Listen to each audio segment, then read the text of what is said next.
Bonjour à toutes et à tous, j'espère que vous allez bien et aujourd'hui on se retrouve enfin pour la review de ce deuxième TF que j'avais eu avec Topspin, si vous vous rappelez de ce que j'avais dit dans la review. Donc désolé pour le temps que j'ai mis à faire cette vidéo. Donc voilà, j'ai été assez pris avec l'école, tout ça, les cours, les examens. Donc voilà. Mais la voilà enfin, donc j'espère que voilà, cette vidéo comblera votre attente pour celle-ci. Voilà, sachant qu'il y a une autre review qui devra arriver la semaine prochaine. Également, normalement. Sans plus tarder, donc, comme vous pouvez le voir, je vais parler du Studio Series, en tout cas la première version du personnage, du Studio Series Voyager Class Starscream, donc qui est tout simplement la version avec le schéma de couleur du premier film, voilà, sans les tatouages cybertroniens de Revenge et Dark of the Moon. Excusez-moi. Avant de passer à la figurine, on va d'abord parler de la boîte, comme à l'accoutumée. Donc voilà, donc on peut déjà voir le très beau décor en fond de la boîte. Donc on voit Starscream ici, numéro 6. Et oui, je le fais seulement la review maintenant du numéro 6. Ça fait longtemps qu'il est sorti en plus. Studio Series, Starscream, logo de Decepticon, Transformers, donc le premier film, 8 ans et plus, Hasbro, Transformers en rouge sur fond noir. On retrouve également donc le logo de Takaratomi et le logo de Generations. Donc de ce côté, donc on a donc Starscream, encore une fois le même artwork. Un peu plus haut, donc on a le logo Autobot, ça on a l'habitude. Sur cette face-ci, donc on a tout simplement la figurine en mode robot et en mode avion, donc 26 étapes. On peut également voir les différentes figurines que l'on peut avoir dans la toute première vague. Voilà. Hop. Donc on a donc une petite bio ici. Starscream s'envole parmi les gratte-ciel, élimine ses adversaires avec précision. Comme on peut le voir dans le film avec les F-22 Raptor. Donc voilà. Donc petit aperçu de ce que ça peut rendre avec le décor.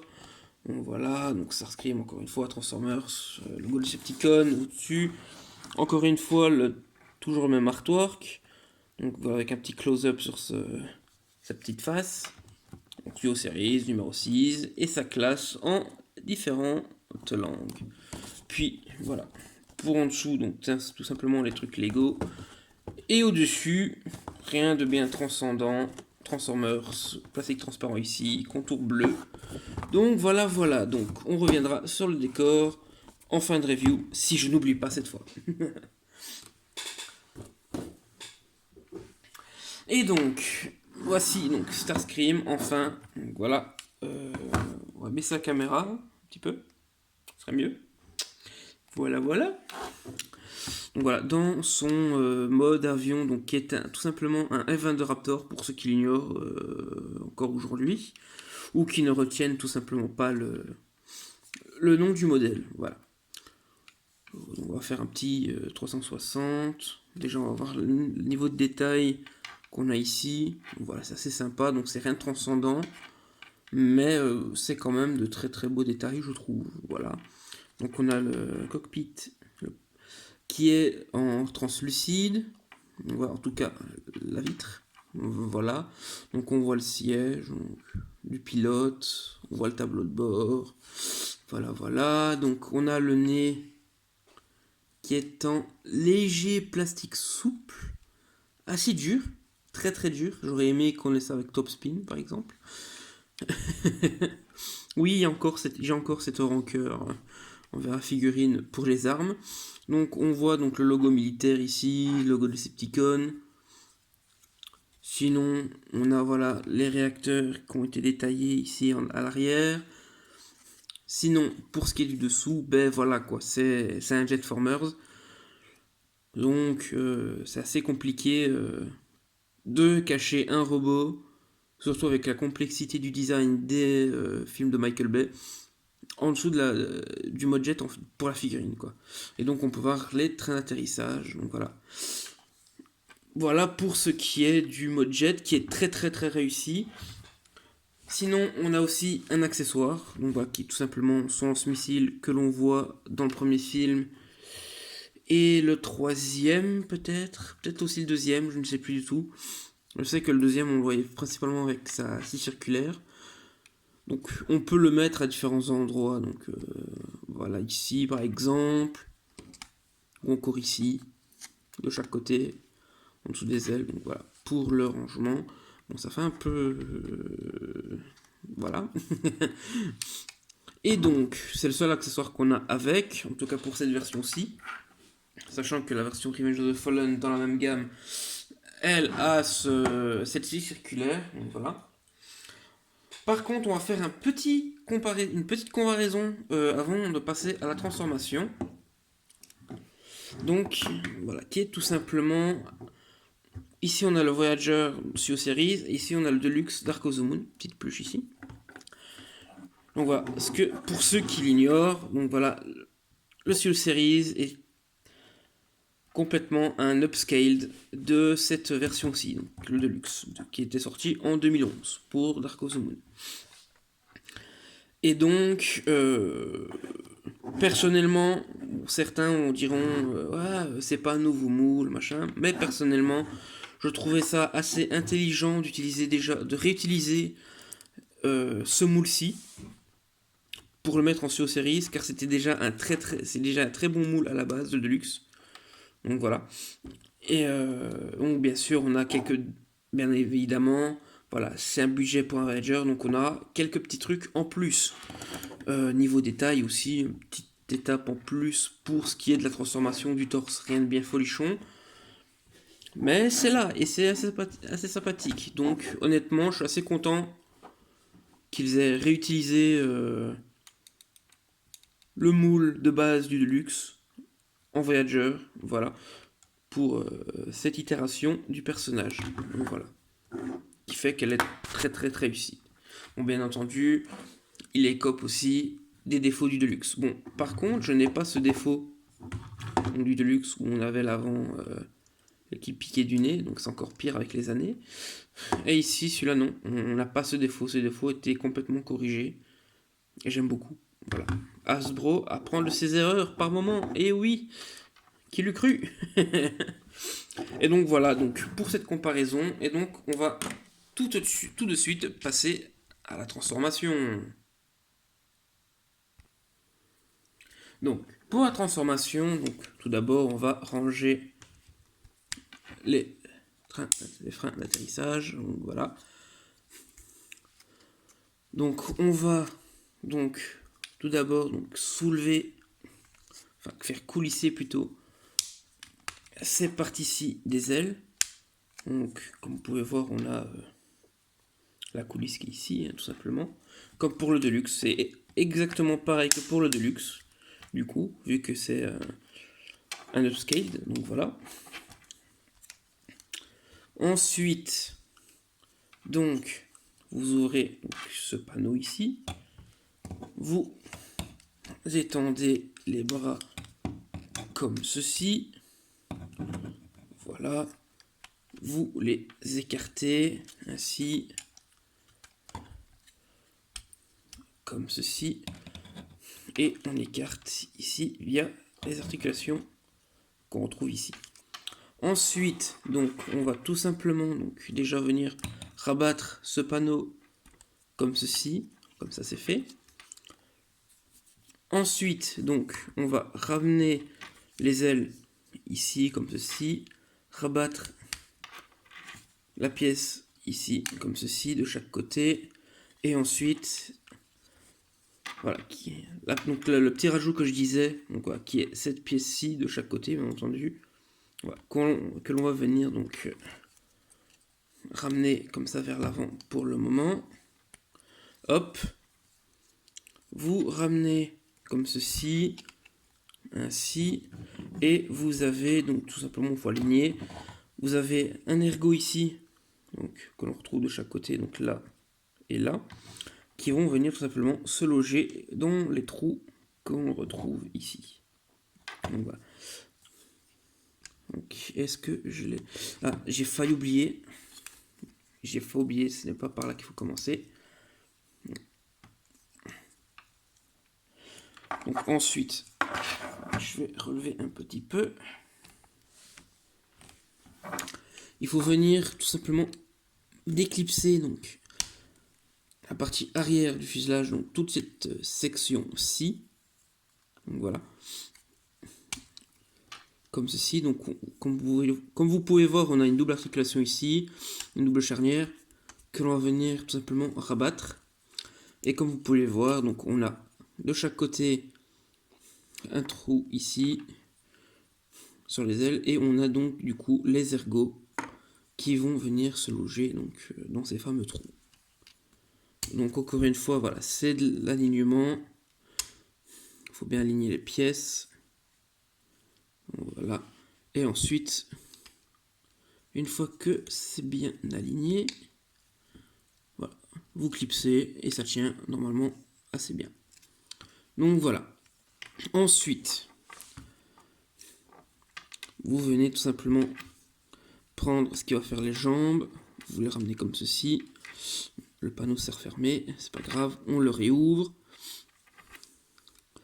On va tout simplement, voilà, déclipser donc les jambes donc, qui étaient donc tenues grâce à cet ergot ici, qui est tout simplement qui se loge tout simplement ici dans la cuisse. Donc voilà, on met en angle, voilà, les petites pattes de poulet de Starscream. Et j'oublie de préciser que voilà, les réacteurs donc, voilà, sont tenus par un ergot, voilà, en mode jet. Donc voilà. Ensuite, donc, on déclipse, on ramène le réacteur à l'arrière, on déploie l'orteil, et je me suis pincé en faisant ça. Et donc voilà, on a les jambes qui sont faites. Donc voilà. Donc, tout ce qui reste à faire, donc c'est prendre toute cette section-ci, tout l'avant du jet, qu'il faut venir ramener vers l'avant. Et venir le loger tout simplement dans donc l'espacement qui s'est fait dès qu'on a enlevé donc les jambes. Donc voilà, regardez que c'est bien aligné. Refermer ici. Et ensuite, donc on peut enfin donc clipser donc ces fameux panneaux. Voilà. Comme ça, que je vous montrerai, contrairement au Deluxe, donc voilà, on avait un certain vide, voilà, assez mineur, mais voilà, un vide quand même au niveau du torse. Donc ici, ils ont carrément rajouté des pièces pour combler ce vide. Donc voilà, c'est assez bien vu de la part d'Asbro. Voilà. Ensuite, donc, pour les bras, donc assez simple. Hop, on déploie la main, qui est sur un ball joint. Voilà. Pareil de ce côté-ci. Hop. Qui est tenu tout simplement via un ergot sur l'avant-bras qui se loge dans la paume de la main. Donc voilà. Et ensuite donc on ramène donc, la tête de Starscream correctement et on rabat le panneau. Cette petite pièce ici. Voilà. Et nous avons notre cher Starscream de transformer. Voilà. En mode robot. Et comme je vous l'ai dit, déjà que voilà, j'aime beaucoup ce moule de base. Alors en Voyager, je trouve que c'est là qu'il est le beaucoup plus réussi. C'est là qu'on a vraiment belle Starscream, voilà, du film, tout simplement, très screen accurate. Donc bien entendu, donc, voilà, il n'est pas dénué de défauts. Donc voilà, par exemple ici, ce gros vide, voilà, que l'on retrouve dû voilà, à sa transformation, donc qui était déjà un défaut, on va dire. Qu'on avait avec le Deluxe. Donc voilà. Et donc non, franchement, je trouve ce Starscream excellent. Comme j'ai dit au début de la review, pour moi, c'est une très bonne idée, d'avoir réutilisé ce moule qui était donc le Deluxe, le moule du Deluxe, car il était déjà très bon à la base et donc en Voyager, il est juste extraordinaire. Donc voilà. Donc on va passer donc, aux articulations, on va passer aux comparaisons. Donc voilà, sachant que j'ai oublié une petite comparaison avec un autre TF en mode jet, donc c'est pas grave, je vais faire une comparaison en mode robot. Donc voilà. Donc pour ce qui est des articulations, donc on a la tête qui est simplement sur un pivot ici, sur la gauche-droite, mais on a une légère articulation, comme vous avez pu le voir, qui nous permet tout simplement de faire pencher en arrière la tête de Starscream. Voilà, c'est rien de bien méchant, comme des petits détails, comme petite articulation, mais ça fait son charme. Voilà, ça fait son effet. Donc ensuite, pour les bras, donc on a donc donc ici il y a stop, c'est vrai, j'ai oublié. Donc on a cette articulation ici qui est due à la transformation. On a l'épaule ici également. Donc voilà. On a donc un pivot ici, une articulation ici de la transformation. Donc très bonne amplitude de mouvement pour les bras, dû à la façon dont ils se transforment. Donc vous pouvez voir vraiment tout le schéma d'articulation. Même ici au poignet, que ce soit dû au ball joint ou tout simplement à l'articulation dû à la transformation.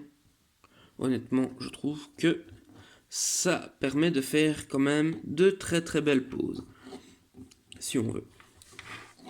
Donc, bien évidemment, dû à la façon dont il se ressemble. 1, 2, 3. Dû à la façon dont il se transforme, on n'a pas d'articulation au niveau du bassin. Voilà, c'est dommage, mais bon, faut faire avec. Sinon, donc, on a donc les jambes qui peuvent faire le grand écart à la Jean-Claude Van Damme. Ils peuvent aller en avant comme ceci, en arrière comme ceci, avant que ça tape dans le réacteur, mais bon, on peut tricher un peu, voilà. Donc on a donc du coup l'articulation ici, qui est due à la transformation, mais voilà. Donc on a donc du coup ce qui est un autre genou, je suppose, avec une rotation ici, une articulation ici, comme ceci, et on a les orteils comme ceci, dû à la transformation, qui peuvent être bougés selon les poses que vous voulez faire avec votre Starscream. Et voilà ce quoi ça ressemble si on essaie de faire une jambe droite.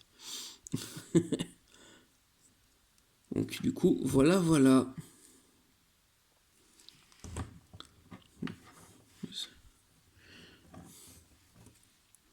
Hop, on va remettre en poulet. Sachant que voilà, le mien est acheté d'occasion, donc du coup, je ne sais pas si c'est si c'est ça qui fait que j'ai les genoux qui sont un peu en compote sur mon exemplaire, ou si c'est simplement une erreur enfin un problème qu'avec mon exemplaire du coup. Du coup, on va passer à l'accessoire, donc le lance-missile, donc qui se met tout simplement, voilà, on va utiliser cette main-là, ce bras-là, comme dans le film. Vous remettez tout simplement la main comme si vous alliez le transformer en mode avion, et vous avez donc deux espacements, de chaque côté, donc qui permettent tout simplement de venir clipser le lance-missile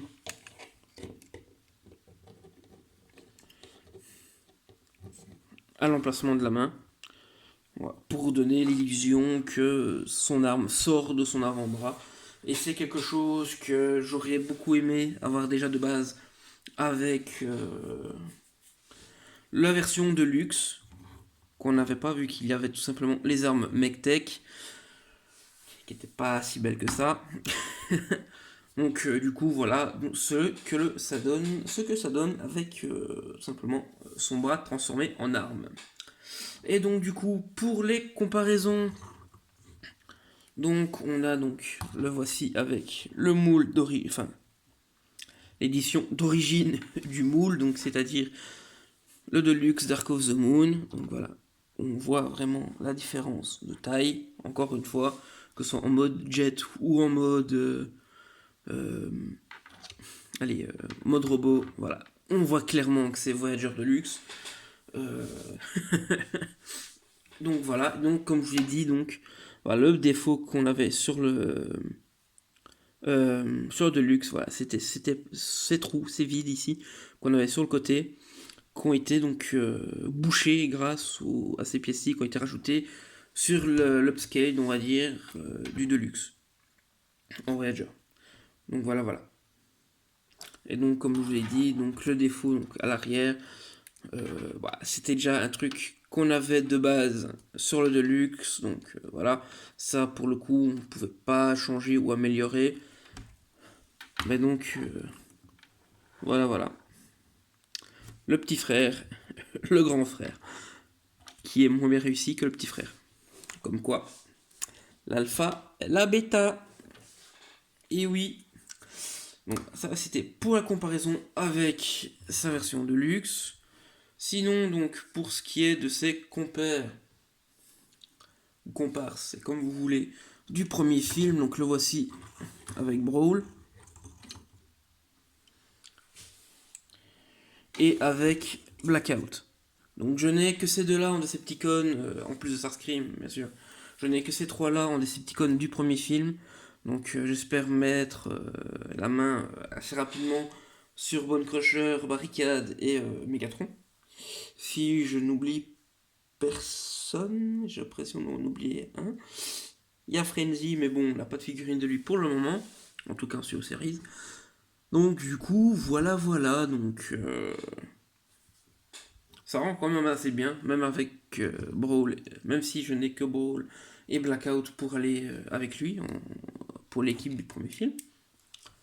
Ou sinon, dernière petite comparaison,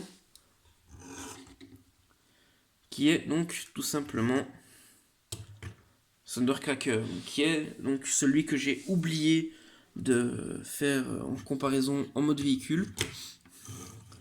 Donc voilà, voilà, donc certes, ils n'ont pas le même moule, et honnêtement, j'aime beaucoup le fait qu'on ait Starscream et Thundercracker avec deux moules complètement différents. Et puis le truc que j'aime beaucoup, que j'aime énormément, que ce soit pour Starscream et Thundercracker, enfin plus pour Thundercracker, c'est que voilà, ils nous ont pas fait un copier-coller au niveau de la tête, pour faire la même tête que Starscream. On a une tête qui est inspirée dans la forme, mais qui est complètement différente en même temps.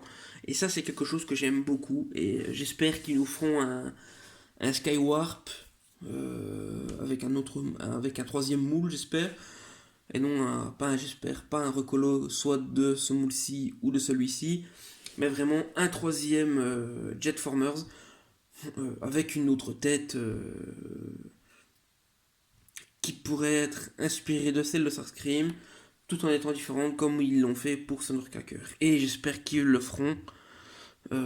Comme ça, on aurait le trio emblématique des Seekers réunis en Moviverse, et ce serait un kiff total. Donc voilà ce que ça donne avec Thundercracker, et vous pouvez voir qu'il reste quand même plus petit que Starscream. Un chouïa. Un petit chouïa. Et donc on approche de la fin de cette review. Et oui, tout est bonne chose, toute une fin, j'ai envie de dire. Et donc, cette fois-ci, je n'ai pas oublié. Vous pouvez déjà l'entendre rien qu'au son, rien qu'au bruit. Et donc, voilà. Donc, le décor.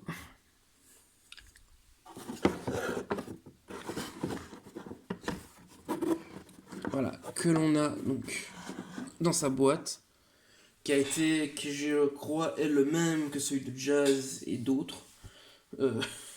Faut que je vérifie. Donc du coup, voilà ce que ça donne avec le décor. Donc, voilà. Et comme on peut voir, on a des jets en fond dans le ciel. Donc est-ce que Starscream en fait partie? Who knows? Robot in disguise. Et donc du coup, voilà pour ce qui est de la review de Starscream Studio Series, la première version, en tout cas, en Studio Series, donc celle du premier film. Donc voilà. Donc j'espère que la review vous a plu. Donc si c'est le cas, vous savez déjà ce que vous pouvez faire si vous avez envie de le faire. Donc voilà.